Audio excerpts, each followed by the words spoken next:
26 ఫిబ్రవరి 2024 సోమవారము. ఈరోజు ఉత్తర ఫల్గుణి నక్షత్రం. ఉత్తర ఫల్గుణి నక్షత్రానికి అధిపతి సూర్య భగవానుడు కావాలి. సూర్యారాధన చేయడం, సూర్యగ్రహానికి సంబంధించిన స్తోత్రము జపాకృష్ణ సంకాశం కాష్టపేహ మహాజితం తమోరిం సర్వభావగ్నం ప్రతోష్ దివాకరం అనే స్తోత్రాన్ని 27 సార్లు జపం చేసుకోవాలి. ఆదిత్య ఉదయ పారాయణం అధిక శుభ ఫలితాలు ఇస్తాయి.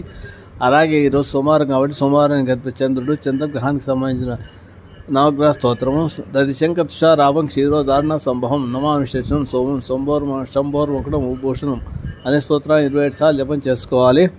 అలాగే శివాలయంలో శివునికి శివాభిషేకం చేయించుకుంటే శని దోషాలు దొరుకుతాయి. మృత్యుంజయ మహామంత్రము ఉత్తరం త్రయంబకం మహే సుగంధి పుష్టివర్తన ఉర్వార్కుమ బంధన ముచ్చోర్ ముఖ్యమంత అనే స్తోత్రాన్ని 27 సార్లు జపం చేసుకుంటే మంచిది. అలాగే అది చేసుకోలేని వారు ఓం జూమ్ సాహ మాం పాలయ అనే స్తోత్రాన్ని కూడా 27 సార్లు జపం చేసుకోవచ్చు. ఇది లిక్విడేటెడ్ ఫామ్లో ఉండే మృత్యుంజయ మహామంత్రము ఈరోజు చేసుకోవాలి.